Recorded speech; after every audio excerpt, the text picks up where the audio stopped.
மெல்ல மெல்ல உனது துன்பங்கள் எல்லாமே முடிவுக்கு வரும். உனக்கு கஷ்டத்திலிருந்தும் நோயிலிருந்தும் விடுதலை கிடைக்கும்படி நான் செய்வேன். உன்னுடைய கடன் பிரச்சனை எல்லாமே தீரப்போகிறது. நீ எதிர்பார்த்தபடியே உனக்கு பண வரவு இறக்கப் போகிறது. நீ வேண்டியபடியே, நீ கேட்டபடியே அந்த பணத்தை நான் உனக்கு தரப்போகிறேன். நீ இப்போது பணம் இல்லாமல் தவித்து கொண்டிருக்கிறாய். உன் பண பிரச்சனையை தீர்ப்பதற்காகத்தான் நான் ஒருவரை அனுப்பியிருக்கிறேன். அவர் மூலம்தான் உனக்கு பணம் கிடைக்கப் போகிறது. யாரென்று அடையாளம் அறிந்து கொள், தெரிந்து கொள். வருவது நானாக கூட இருக்கலாம். இன்றைய காலகட்டத்தில், இந்த நிலையில், இன்றைய சூழலில் உனக்கு பணம் பெரிய ஒரு கஷ்டமாகவே இருக்கிறது. அந்த பண பிரச்சனை எல்லாமே தீரும் வகையில் நான் உனக்கு ஒரு வழியை ஏற்படுத்தியிருக்கிறேன். அந்த வழி சிறப்பானதாக இருக்கும். அதிலிருந்தே உன்னுடைய பண கஷ்டங்கள் எல்லாமே தீர்ந்துவிடும். அதிலிருந்து தான் உனக்கு நிரந்தர வருமானமும் கிடைக்கும். நீ கவலைப்படாதே. உன் பண பிரச்சனையை தீர்ப்பது என்னுடைய பொறுப்பு. நான் இன்றுதான் ஒருவரிடம் பணம் கொடுத்து அனுப்பியிருக்கிறேன். விரைவில் அவர் உன்னை தேடி வருவார். யாரென்று அறிந்து கொண்டு அந்த பணத்தை நீ வாங்கிக்கொள். நீயாக சென்றாலும் சரி, இல்லை அவராகவே வந்தாலும் சரி, கொடுப்பது நான் தான். உன் பண பிரச்சனை அதிலிருந்து தான் தீரப்போகிறது. நீ எப்போது அந்த பணத்தை வாங்குகிறாயோ அன்று முதலே என்னுடைய ஆசீர்வாதம் மூலம் உனக்கு பணம் கிடைத்து கொண்டே இருக்கும்.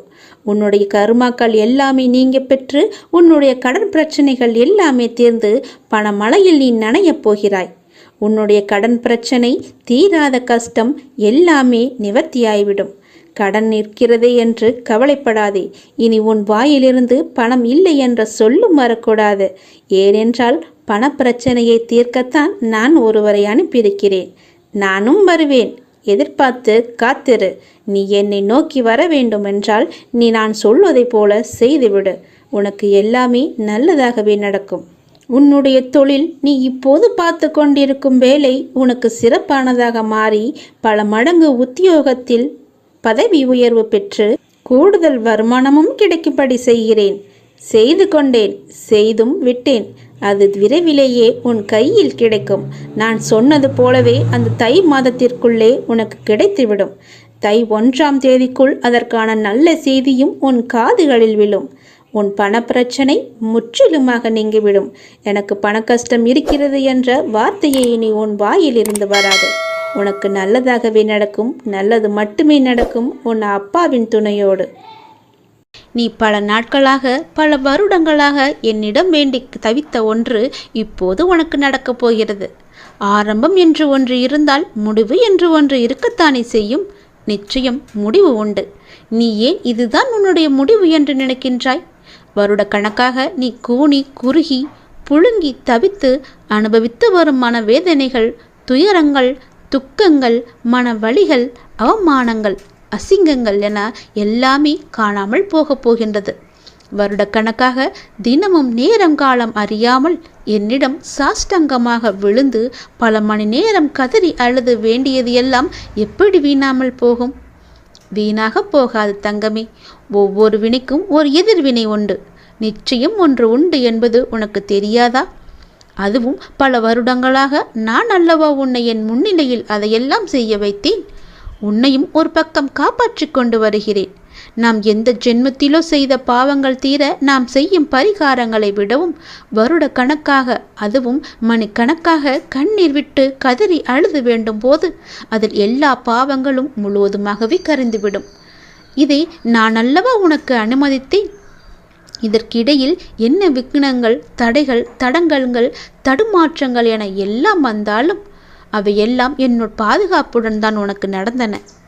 என்ன உனக்கு பிறகு ஏன் கலக்கம்?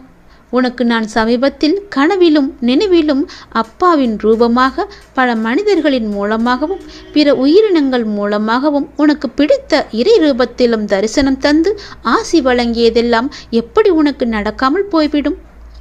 உன் கர்ம வினைகள் இனி எல்லாமே தீர்ந்துவிட்டன. நீ வெகு விரைவில் மகிழ்ச்சி பாதையில் செல்ல இருக்கின்றாய். உனக்கு நடக்கும் நன்மை எல்லாமே இனி தானாகவே உன் முயற்சி ஏதுமின்றி திடீரென்ற என்னுடைய நேரடி வருகையால், என்னுடைய கண்காணிப்பால் திடீரென்று உனக்கு நடக்கும். திடீரென ஒரு அழைப்பு வரும். திடீரென்று ஒரு மாற்றம் வரும். தினமுமே காத்து கொண்டிரு. அது எந்த நொடியும் எப்போது வேண்டுமானாலும் வரலாம். அந்த மாற்றமே உன் வாழ்க்கையை பெரிதாக மாற்றப் போகிறது, நல்லதாக அமையப் போகிறது. என்னுடைய நேரடி வருகையை கூட நீ காணலாம். அப்போது உன்னுடைய துயரங்கள், துக்கங்கள், கவலைகள், அவமானங்கள், அசிங்கங்கள், உன்னுடைய மன வலிகள் அனைத்துமே சூரியனை கண்ட பனி போல விலகப் போகிறது. உன் மனதில் மகிழ்ச்சி நிலை கொள்ளப் போகிறது. உன் வாழ்வில் இன்பம் நிலைத்து நிற்கப் போகிறது. நீ கேட்டதுபடியே உன்னுடைய வாழ்வில் சந்தோஷம் நிலைத்து நிற்க நான் உனக்கு அதை தரப்போகிறேன். அந்த மாற்றத்தை எதிர்நோக்கி நீ காத்திரு. உன் வாழ்வில் நிரந்தரமாகவே கூடிக்கொள்ளும் சந்தோஷத்தை பெற நீ தயாராக சந்தோஷமாக இரு. அதை பெற்றுக்கொண்டு என்னை பார்க்க நீ விரைந்து வா. உன் வாழ்வில் நடக்க முடியாது என்று நினைத்த விஷயங்கள் எல்லாம் என்னுடைய ஆசையால், என்னுடைய கிருபையால் நான் உனக்கு நிகழ்த்தி காமிக்கப் போகின்றேன். நீ சந்தோஷமாக வாழப்போகிறாய். எனக்கு எல்லாமே தெரியும், என் அப்பாதான் என்று நீ இருக்கும்போது உன்னுடைய நம்பிக்கையை நான் வீணடிக்கவே மாட்டேன். கவலையின்றி சந்தோஷமாக இரு. நீண்ட நாட்களாக, நீண்ட வருடங்களாக எனக்கு முன்னால் அழுத கண்ணீர் வீண் போகவில்லை. இனி உன் கண்ணில் ஆனந்த கண்ணீரை நான் பார்க்க போகின்றேன். நீ சந்தோஷமாக வாழ என்னுடைய ஆசையை நான் உனக்கு எப்பொழுதோ ஆரம்பித்து விட்டேன். இனி உன் வாழ்வு நன்றாகவே இருக்கும். நீ நன்றாகவே இருப்பாய். உன் எதிர்காலம் மிக சிறப்பாகவே இருக்கும். ஒவ்வொரு நாளும் உனக்கு இன்பமாக மட்டுமே இருக்கும். எப்பொழுது நீ நல்லது செய்ய வேண்டும் என்று உன் மனதில் நினைத்தாயோ அந்த நொடி முதலே உன் வாழ்வில் நல்லது தொடங்கிவிட்டது. இனி எல்லாம் உனக்கு நல்லது மட்டுமே நடக்கும். இந்த அப்பாவின் ஆசையோடு மிகவும் நன்றாகவே இருப்பாய். சந்தோஷமாக இரு, சந்தோஷமாகவே வாழ். வருங்காலம் உன்னை குறைவில்லாமல் வாழ வைக்கும். ஆம், அடிக்கடி சொல்கிறேன், நீ மிக அவசரப்படுகிறாய் என்று. நான் சொல்வதை நீ காது கொடுத்து கூட கேட்க மாட்டேன் என்கிறாய். ஏன், எதற்காக? உன் எதிர்காலத்தை நான் கருத்தில் கொண்டுதானே நான் இப்படி சொல்கிறேன். என் சொல் பேச்சை நீ கேட்க மாட்டாயா? உன் எதிர்காலத்தின் மீது முதலில் நீ நம்பிக்கை வை. உனக்கே உன் வாழ்க்கையின் மீது பிடிப்பு இல்லாமல் போனால் பிறகு வெற்றி காண்பது கடினம். நல்லவர்கள் என்றும் தோற்பதில்லை. என்னை நம்பியவர்களை நான் என்றும் கைவிடுவதில்லை. கஷ்டத்தை எல்லாம் சகிக்க பழகிக்கொள். எதையும் எதிர்த்து நில். கர்ம வினைகளின்படி விதியை சதி செய்தாலும், உலகமே உன்னை வெறுத்தாலும் அமைதியாக இரு. நம்பிக்கை கொள். எல்லாம் கூடிய விரைவில் முடிவுறும். அதுவரை நம்பிக்கை வைத்து சற்று பொறுமையாக இரு. உனக்கான நல்ல பலன் நிச்சயம் உன்னை வந்து சேரும். உனக்கு கவசமாய் நான் இருக்கிறேன். உன்னை சீரும் சிறப்புமாக வாழ வைப்பதே என் பொறுப்பு, என் கடமை. நற்பெயருடன் நிம்மதியான மகிழ்ச்சியான வாழ்க்கையை நான் உனக்கு நிச்சயம் அமைத்து கொடுப்பேன். உன் பெற்ற தாயின் கடமை போல நான் இதை எடுத்துக்கொள்கிறேன். வருங்காலம் உன்னை குறைவில்லாமல் வாழ வைப்பேன். அந்த காலம் உன்னை தானாய் தேடி வரும். நீ தற்போது பணமில்லாமல் தவிக்கலாம். ஆனால் நிச்சயம் உன் கடன் பிரச்சனை அனைத்தும் முடியும் நேரத்தை நீ தொட்டு விட்டாய். வாழ்வில் ஒரு விஷயம் உனக்கு கூடி வரவில்லை என்று யோசிக்கிறாயே, அதற்கு உன்னை நான் தயார் செய்து வருகிறேன் என்பதை நீ யோசித்தாயா? அதை நீ உணர்ந்து அதன் அர்த்தம் தெரியாமல் புலம்பி வேதனை அடைகிறாய். இருள் சூழ்ந்த அடுத்த நிமிடமே சூரியன் வருவதில்லை. அதை போலவே தான் உன் இருளும், இருள் சூழ்ந்த நாட்களும். ஒரு மரத்தை வேண்டாம் என்று நினைத்தால் அதை உடனே வெட்டி விடுகிறோம். ஆனால் அதை வளர்ப்பதற்கு எவ்வளவு முயற்சி கொண்டு இருப்போம் என்பதை தெரியுமா? இதுவே அந்த மரத்தை எடுத்து இன்னொரு இடத்தில் வைப்பதற்கு நீ யோசித்து இருந்தால் நீ செய்திருப்பாயா? அந்த வேலையை நீ உணர இன்னும் நீ பக்குவம் அடைய வேண்டியதா இருந்தது. இப்போது உன் மனதளவில் ஏற்பட்ட மாற்றங்கள் அந்த மரத்தை இன்னொரு இடத்தில் வைத்து வளர்க்கும் எண்ணம் வந்துவிட்டது. அதற்குத்தான் உன் தந்தை இவ்வளவு முயற்சி செய்தேன். அதிலிருந்து நாம் கனிகளை பெறும் காலமும் வந்துவிட்டது. நீ என் பிள்ளை, என் உயிர். என் ஆசீர்வாதங்களுடன் என் குருவின் ஆசீர்வாதங்களையும் இறைவனுடைய அனுக்கிரகம் அருளையும் பெற்ற செல்ல பிள்ளை நீ. எல்லாம் நன்றாக சுபிட்சமாக நடைபெறும். உன்னை விட்டு நான் விலகி போக மாட்டேன். என் மீது முழு நம்பிக்கையுடனும் பொறுமையுடனும் இரு. உன்னுடைய எண்ணம், சொல், செயல் அனைத்தையும் நானே ஆட்கொள்கிறேன். மனசஞ்சலத்தினால் அஞ்சாதே, எல்லாம் நன்மைக்கே. இல்லை என்ற சொல்லை இல்லாதாக்கி, எல்லாம் உள்ளது என்ற நிலையாக்கி, உனக்கு மஞ்சளும் தந்து குங்குமமும் தந்து மணிமணியாக குழந்தை செல்வங்களை தந்து, நான் உன்னை வாழ வைக்க தேவையான செல்வங்களையும் 16ஐயும் தந்து நான் உன்னை வாழ வைக்கப் போகிறேன். உன் விருப்பம் நிச்சயம் நிறைவேறும். அதை நான் கண்டிப்பாக நிறைவேற்றுவேன். யார் இல்லை என்றாலும் உன்னோடு நான் இருப்பேன். தாமதமாகலாம், ஆனால் தப்பாது. உன் கனவுகள் அனைத்தும் நிச்சயம் நிறைவேறும். உனக்காக நான் செய்கிறேன் இதை. நீ கவலைப்படாதே. உன் பணப்பிரச்சனையை நான் தீர்த்து வைக்கிறேன். எந்த ரூபத்திலுமே உனக்கு பணம் வந்து கொண்டே இருக்கும். இந்த உலகம் என்பது எல்லோருக்குமே சமம்தான். யாரும் இங்கே அனாதைகள் அல்ல. யாரும் இங்கே உற்றார் உணர்வுகள் இல்லாத தனியாக விடப்பட்ட நபர் அல்ல. எல்லோருக்குமே எல்லாமே இருக்கின்றது. யாரும் எதுவும் இல்லாமல் இங்கே இருக்கவில்லை. அவர்களுக்கு துணையாக நான் இருக்கிறேன்.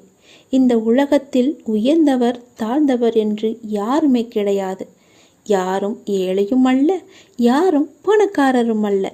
யாரும் உயர்ந்த ஜாதியும் அல்ல, யாரும் தாழ்ந்த ஜாதியும் அல்ல. யாரும் யாரை விடவும் உயர்ந்தவர் என்றோ தாழ்ந்தவர் என்றோ மதிப்பு மிக்கவர் என்றோ அறிவானவர் என்றோ அழகானவர் என்றோ உங்களையும் நீங்கள் மற்றவர்களையும் நினைக்க வேண்டாம். இந்த பூமியில் ஒவ்வொரு மனிதர்களுமே சிறப்புக்குரியவர்தான். அனைவருமே தத்தம் துறைகளில் சிறப்பானவர்களே. வெட்ட வெளியில் உச்சி வெயிலில் வியர்வை சிந்த நிலத்தில் உழைத்து களைப்பவர்கள் ஆணாக இருக்கட்டும் பெண்ணாக இருக்கட்டும், யாவருக்குமே எல்லோருக்குமே உள்ளதை போல் சுயமரியாதை, கோபம், வலி, மகிழ்ச்சி, பசி, உறக்கம், இழிச்சொல்லின் வலி, புறக்கணிப்பின் வலி போன்ற தனிமனித உணர்ச்சிகள் அத்தனையும் அனைவருக்குமே உண்டு. அவர்களும் மனிதர்கள்தான். உண்மையில் உயர்ந்தவர் தாழ்ந்தவர் என்று யாருமே இல்லை. சில வாய்ப்புகள்தான் யார் இந்த பொழுதில் அவசியமானவர் என்பதை நமக்கு புரிய வைக்கிறது. அந்த புரிதலை உணர்ந்து கொள்பவர்கள் மனித நேயத்துடனே நடந்து கொள்வர். மனிதநேயம் கொண்டவர்களாலேயே மக்களை திருப்திப்படுத்தும் சேவையை வழங்க முடியும். அவர்களே மரணித்தாலும் மனிதர்கள் மனங்களில் இடம் பிடித்து எப்போதும் அழியா புகழுடன் இருப்பார்கள். மனிதர்கள் யாராயினும் அவர்கள் அனைவருமே சமம்தான். உயர்ந்தவர் என்றோ தாழ்ந்தவர் என்றோ படித்தவர் என்றோ படிக்காதவர் என்றோ ஏழை என்றோ பணக்காரன் என்றோ கருப்பு என்றோ சிவப்பு என்றோ உயர்ந்த ஜாதி என்றோ தாழ்ந்த ஜாதி என்றோ எந்த இருமே கிடையாது. அப்படிப்பட்ட நிலை நிச்சயமாகவே மாற வேண்டும். சமத்துவம் என்ற நிலை நிலவ வேண்டும் என்றால் மக்கள் மனதில் மாற்றம் ஏற்பட வேண்டும். ஏற்பட்டே ஆக வேண்டும். எனக்கு எல்லோருமே சமம்தான். நான் யாரையும் ஏற்று இரக்கத்தோடு நான் பார்ப்பதே இல்லை. அது நம்மிடமிருந்தே தொடங்குவோம். இனி ஒரு உலகம் புதிதாக அமைப்போம். நிகரான மனிதர்களை மதிப்போம். நாமாக வாழ்வோம். முதலில் மனிதனாக வாழ்வோம்.